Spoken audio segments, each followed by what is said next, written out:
మీరిచ్చిన డేటానే నేను చూపించాను అధ్యక్ష. మీరే చెప్పారు అక్కడ 14.5 లక్షల టన్నుల ప్యాడీ అంటే 14.5 లక్షల టన్నుల ధాన్యం అంటే దాని అర్థం 9 లక్షల టన్నుల బియ్యం అని. ఆ 9 లక్షల టన్నుల బియ్యము దాని కింద మీరే రాశారు 3.86 lakh టన్నులు లెవీ ద్వారా ప్రొక్యూర్ చేశామని మీరే రాశారు. రెండు కలిపితే దాదాపుగా 13 లక్షల టన్నులు అని చెప్పి మీరే మీ బుక్కుల్లో మీరే రాసిందే నేను చెప్పాను. లెవీ ప్రకారం 80 లక్షల టన్నులు పండింది అని చెప్పి సోషో ఎకనామిక్ సర్వే మీ బుక్లే నేను చూపించాను. మరి మీరు చూపించిన బుక్కుల్లో దాదాపుగా 81 లక్షల టన్నుల బియ్యం పండింది అని మీరే చెప్తా ఉన్నప్పుడు దాంట్లో 25%, 25% లెవీ అని అంటే కూడా దాని అర్థం 20 లక్షల టన్నుల బియ్యాన్ని మీరు ప్రొక్యూర్ చేయాల్సిన బాధ్యత మీ మీద ఉంది అని నేను చెప్తా ఉన్నాం. మరి 20 లక్షల టన్నుల బియ్యాన్ని మీరు ప్రొక్యూర్ చేయాల్సి వస్తే మీరు ఇవాళ మీరు 13 లక్షల రూపాయలు 13 లక్షల టన్నుల బియ్యాన్ని ప్రొక్యూర్ చేసి ఆహో ఓహో అంటా ఉంటే గతంలో 50 లక్షల టన్నులు ప్రొక్యూర్ చేసిన బియ్యాన్ని 50 లక్షల టన్నులు ప్రొక్యూర్ చేసిన గత చరిత్రను మీకు గుర్తు చేస్తా ఉన్నాము. అధ్యక్ష, ఒకసారి అధ్యక్ష పంజాబ్ దగ్గరికి వెళ్ళి కాస్త ట్యూషన్లు తీసుకుంటే బెటర్ అధ్యక్ష. 75 లక్షల టన్నుల బియ్యాన్ని ప్రొక్యూర్ చేశారు అధ్యక్ష. ఒకసారి పంజాబ్ దగ్గరికి వెళ్ళి కాస్త ట్యూషన్లు తీసుకొని రండి అధ్యక్ష. 75 లక్షల టన్నులు 3-4 కార్పొరేషన్లు పెట్టారు. 75 లక్షల టన్నులు ప్రొక్యూర్ చేశారు. కాస్త నేర్చుకొని వస్తే రాష్ట్రం బాగుపడుతుంది అధ్యక్ష. ఇది నిజంగానే ఎలా ఉందంటే అధ్యక్ష, ఏమీ చేయకపోయినా అన్ని చేసేశాము అని చెప్పి మీ రుణమాఫీ గురించి మీరు ఏ మాదిరిగా అయితే చెప్పుకున్నారో అదే మాదిరిగానే ఉంది అధ్యక్ష. ఇవాళ మొట్టమొదటి స్పీకర్ ప్రతిపక్ష నాయకుడు బడ్జెట్ గురించి మాట్లాడుతూ ఉంటే టైం ఎంత సార్ అని అంటా ఉన్నారు. ఆహా, ఎందుకు సార్ ఇంకా ఎందుకు మేము మాట్లాడము ఎందుకు సార్ క్లోజ్ చేసేయండి సార్, మీరే మాట్లాడేసేయండి, మీరే క్లోజ్ చేసేయండి అయిపోతుంది సార్. ఎందుకు సార్, ఎందుకు ఇవన్నీ సార్? ప్లీజ్, ప్రతి దానికి టైం ఉందండి, మీకు టైం ఉంటుంది, టైం ఉంటుంది. Observe the time please. అధ్యక్ష, రైతుల పరిస్థితి ఎంత దయనీయంగా ఉంది అన్నది మీకు చెప్పాము అధ్యక్ష. ఎందుకు ఇంత దయనీయంగా ఉంది? అసలు రైతులకు మనం ఆ రోజు ఎన్నికలప్పుడు ఏం చెప్పాం, మనం ఏం చెప్పాం, ఇవాళ మనం ఆ రైతుల గురించి ఏం చేస్తా ఉన్నాము అన్నది ఒక్కసారి మన గుండెల మీద చేతులు వేసుకొని మనం అంతా కూడా ఆలోచన చేసుకోవాలి అధ్యక్ష. ఎన్నికలప్పుడు మీరు చెప్పింది ఏంటి అధ్యక్ష? ఈ మాదిరిగా మీరు మీ మేనిఫెస్టో రిలీజ్ చేశారు. తెలంగాణకు సెపరేటు, సీమాంధ్రకు సెపరేట్గా రండి మేనిఫెస్టో. ఈ మాదిరిగా ఎన్నికలప్పుడు అధ్యక్ష ఇది ఒక్కసారి గుర్తు చేసుకోండి గత చరిత్రను. ఈ ఎన్నికల మేనిఫెస్టోలో మీరు ఏం చెప్పారు అధ్యక్ష? రైతుల రుణాలన్నీ పూర్తిగా మాఫీ, డ్వాక్రా రుణాలు మాఫీ మీరు చెప్పిన మాటలు అధ్యక్ష. ఇంతటితో అయిపోలేదు అధ్యక్ష. తర్వాత ఎన్నికల కమిషన్ మిమ్మల్ని అడిగితే ఎన్నికల కమిషన్కి లెటర్లు కూడా రాశారు. ఎన్నికలప్పుడు అధ్యక్ష ఇదంతా జరిగింది. లెటర్లు ఎన్నికల కమిషన్కి మీరు రాసిన లెటర్లో ఏమని రాశారు అధ్యక్ష? The financial implications of all these promises were taken note of. దీనికి సంబంధించిన ఫైనాన్స్ ఇంప్లికేషన్స్ మీద పూర్తి అవగాహనతోనే మేము హామీలు ఇచ్చామని చెప్పి ఎలక్షన్ కమిషన్కి ఎన్నికలప్పుడు రాసిన లెటర్ అధ్యక్ష.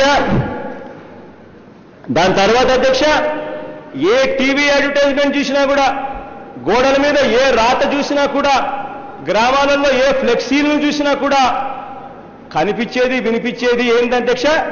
టీవీ ఆన్ చేస్తే చాలు బంగారం బ్యాంకులో పెట్టారా, బ్యాంకులో పెట్టిన బంగారం ఇంటికి రావాలంటే బాబు వస్తేనే బంగారం ఇంటికి వస్తుంది అని అడ్వర్టైజ్మెంట్లు. ఏ గోడ మీద రాతలు చూసినా కూడా కనిపించేది ఏంటంటే బాబు వస్తేనే రైతులకు పూర్తి రుణాలు మాఫీ. ఏ అడ్వర్టైజ్మెంట్ చూసినా కూడా జాబు కావాలంటే బాబు రావాలి అని అడ్వర్టైజ్మెంట్ ఎక్కడ చూసినా అధ్యక్ష. అంతటితో సరిపోలేదు అధ్యక్ష. ఇలా చంద్రబాబు నాయుడు గారు స్వయాన సంతకం పెట్టిన ఇలా పాంఫ్లెట్ను ప్రతి ఇంటికి తీసుకుపోయారు. స్వయాన చంద్రబాబు నాయుడు గారు సంతకం పెట్టిన పాంఫ్లెట్ పెట్టి, అమ్మా చంద్రబాబు నాయుడు గారు స్వయాన మీకు లెటర్ రాశారమ్మా, చంద్రబాబు నాయుడు గారు స్వయాన లెటర్ రాసి నా ద్వారా మీకు ఇస్తున్నాడమ్మా అని చెప్పారు. ఆ లెటర్ చంద్రబాబు నాయుడు గారు పాంఫ్లెట్, ఆ లెటర్ ఆయన సంతకం పెట్టింది సాక్షాత్ ముఖ్యమంత్రి గారు సంతకం పెట్టిన లెటర్ సార్ ఇది. మీ కార్యకర్తలు ప్రతి ఇంటికి ఇచ్చారు. ఇచ్చినప్పుడు నాకు కూడా అందింది కాస్త అధ్యక్ష. మీరు రాసింది ఏంటంటే అధ్యక్ష, దేశం బాగుండాలంటే రైతులు బాగుండాలి, అందుకే రైతుల రుణమాఫీ ఫైల్ పైన మొట్టమొదటి సంతకం చేస్తాను అధ్యక్ష. రెండోది అధ్యక్ష, ప్రతి కుటుంబం బాగుండాలంటే నా అక్క చెల్లెమ్మలు ఆర్థికంగా బలపడాలి, అందుకోసం డ్వాక్రా సంఘాల రుణాలు పూర్తిగా రద్దు చేస్తాం రెండోది అధ్యక్ష. మూడోది అధ్యక్ష, వినండి అధ్యక్ష, జాబు కావాలంటే బాబు రావాలి, కాంక్షిస్తున్న తమ్ముళ్ళు చెల్లెళ్ళు కళలు సాకారం చేయడానికి ఇంటికి ఒక ఉద్యోగం, ఉపాధి కల్పిస్తాం. ఉద్యోగం ఉపాధి దొరికేంత వరకు 2000 రూపాయలు నిరుద్యోగ వృత్తి ప్రతి ఇంటికి ఇస్తాం. సంతకం పెట్టారు మీరే, సాక్షాత్తు ముఖ్యమంత్రి గారి చేత సంతకం పెట్టించి కాంప్లెట్ అధ్యక్ష.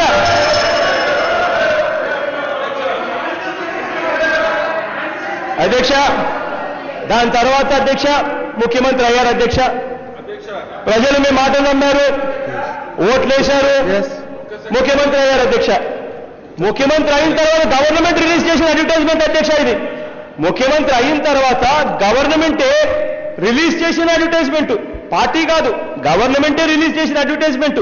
ముఖ్యమంత్రి అయిన తర్వాత ప్రమాణ స్వీకారం రోజున మీ అఫీషియల్ గజెట్ పేపర్ ఈనాడుకు అఫీషియల్ గా రిలీజ్ చేసిన అడ్వర్టైజ్మెంట్ గవర్నమెంట్ ఏం రాశారు అధ్యక్ష?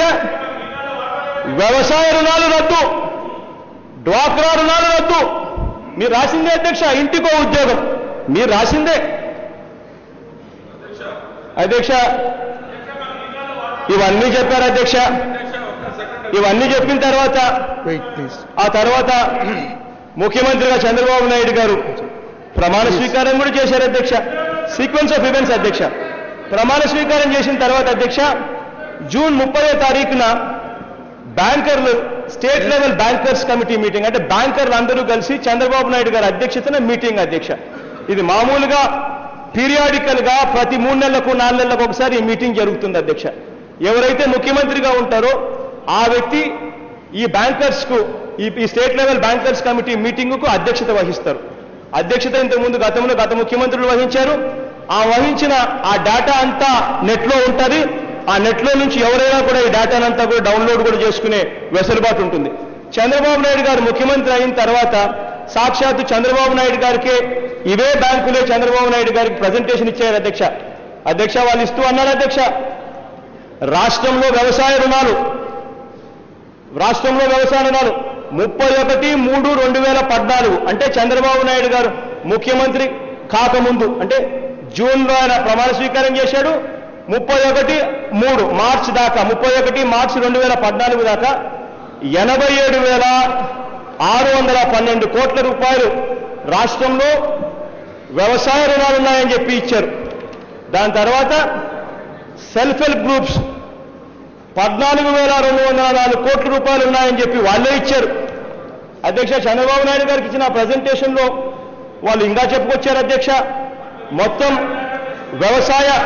వ్యవసాయ రుణాలు ఏ రకంగా 31/3/11లో 48,445 కోట్లు, 31/3/2012లో 65,217 కోట్లు, 31/3/2013లో 78,916 కోట్లు, చివరకు 31/3/14లో 87,612 కోట్లని అంది చంద్రబాబు నాయుడు గారికి చెప్పారు. అధ్యక్ష చంద్రబాబు నాయుడు గారికి ఇవన్నీ చెప్తూనే వాళ్ళు చంద్రబాబు నాయుడు గారికి ఇవన్నీ కూడా చెప్తూనే ఇవి కూడా అన్నారు అధ్యక్ష farmers are reluctant to pay.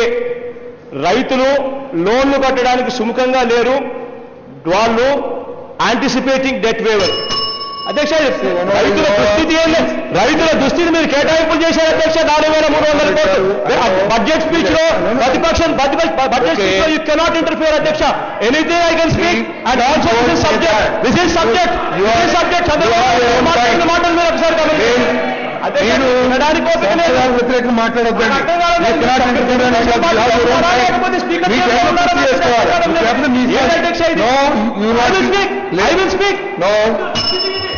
Yes, you cannot speak. You cannot speak. You cannot speak. గౌరవ ప్రతిపక్ష నాయకులు మాట్లాడుతున్నారు అధ్యక్ష.